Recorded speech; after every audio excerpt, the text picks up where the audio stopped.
मनः षष्ठानि इंद्रियाणि प्रकृति स्थानि कर्षति। भगवान कहते हैं ये जीवात्मा मेरा ही अंश है। अब जब जीवात्मा परमात्मा का अंश है तो हम अपने आप को इतना हीन क्यों समझ लेते हैं? तो अर्जुन ने भगवान से पूछा कि जब जीवात्मा आपका अंश है तो वो ऐसा क्यों कहता है कि मैं पापी व्यक्ति हूं, मैं अधर्मी हूं, मैं कुछ जानता नहीं, अज्ञानी हूं? ऐसा क्यों कहता है? वो तो आपका अंश। भगवान कहते मना षष्ठानि इंद्रियाणि प्रकृति स्थान कर्षति। इंद्रियां जीवात्मा को संसार की तरफ खींचती है, इसलिए जीवात्मा अपने स्वरूप को भूल गया। एक बकरी चराने वाले व्यक्ति को शेर का एक बच्चा मिल गया और वो बच्चा को लेकर के उन्हें बकरी के साथ में चराने लगा। एक दिन शेर ने देखा ये कैसा शेर है, ये घास खा रहा बकरियों के साथ में। उनने पकड़ करके उस बालक से कहा कि तू शेर है, ये बकरियां तो तेरी छाया से दूर भागेगी। बच्चा ने कहा कि नहीं, मैं तो इन्हीं के साथी हूं। शेर ने कहा अच्छा तू इनका साथी है, परंतु अपना नीचे सिर करके एक बार अपनी आवाज को निकाल। और बच्चे ने जैसे ही आवाज निकाला तो सारी बकरियां भाग गई। शेर ने कहा कि बता, तू अपने आप को बकरी समझ रहा था, ये सब तो बकरियां तेरी आवाज से भाग गई। जब उसको जाकर के ज्ञान हुआ कि वास्तव में मैं शेर हूं, और ऐसा ही जीवात्मा भी है। ये जीवात्मा की इंद्रियां संसार की तरफ चली गई है, इसलिए अपने आप को संसारी समझ लिया है।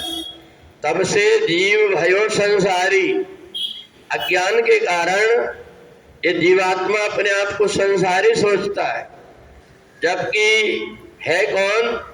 बोले ईश्वर अंश, जीव अविनाशी। ये जो जीवात्मा है चेतन अमल सहज सुख राशि, ये सब प्रकार से सक्षम है, परंतु अपनी शक्ति को भूल गया। ये जीवात्मा की कोई अपनी जाति नहीं होती, उसका कोई शरीर नहीं होता। इदम खल्विदम ब्रह्म, ये जीवात्मा उसी परमात्मा का ही अंश है और सब शरीर में वही अंश है।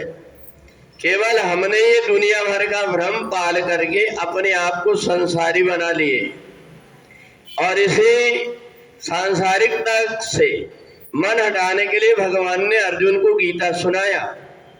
और इसलिए जो गीता के ज्ञान को अपने हृदय में धारण कर लेता है, वो संसार में जैसे कमल की पत्ती और फूल जल में रह करके बड़े होते हैं, परंतु अपने शरीर में जल को टिकने नहीं देते, ऐसा ये जीवात्मा भले संसार में रहे, पर अगर अपने स्वरूप का उसको ज्ञान हो गया है तो वो संसार में आकर के अपने आप को परमात्मा से जोड़ता है, संसार से नहीं जुड़ता। और इसलिए परमात्मा से जुड़ने के लिए बहुत सारी प्रार्थनाएं, बहुत सारे मंत्र हैं। आप लोग कार्तिक के महीने में कहते हैं कि राम नाम सुमिरत एक बारा, उतरई नरभाव सिंधु अपारा। कितनी बार? बोले एक बार।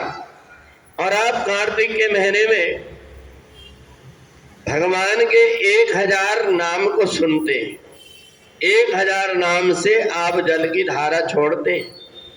और ये नाम के प्रभाव को अगर आप जान ले तो ये नाम ऐसे बोले जाए जिनका फल क्या होता? भर्जनम भाव बीजानाम, अर्जनम सुख संपदाम, और तर्जनम यम दूतानाम, राम रामेति गर्जनम। तो हम भगवान का जब नाम ले तो भर्जनम भवभूतानाम, जितने प्रकार के भौतिकता है वो सब भाग जाती। अर्जनम सुख संपदाम, केवल हम भगवान का नाम ले रहे हैं तो हमारी श्रद्धा ये हो कि मैं विष्णु सहस्त्र नाम का पाठ कर रहा हूँ, मेरे से भगवान के एक एक नाम में उनका प्रभाव इतना है, वो प्रभाव कम ना हो। ये देख करके व्यक्ति जब उसके प्रभाव को जान करके पढ़ता है तो उसके बाद मन के अंदर भाव आता है कि एक नाम बोलने से और जीवात्मा भवसागर से पार हो जाता है, तो हम तो 1000 नाम बोल रहे हैं। तो इसलिए पुरुषोत्तम वही कहलाता है जब संसार में आकर के जैसे दूध और पानी मिला हुआ होता है तो हंस दूध को निकाल करके पानी को छोड़ देता है, ऐसे ही संसार में आकर के व्यक्ति बुराइयों को छोड़ करके अपनी इंद्रियों को अगर परमात्मा से जोड़ लेता है तो वो अपने आप को कृतार्थ भी कर लेता है।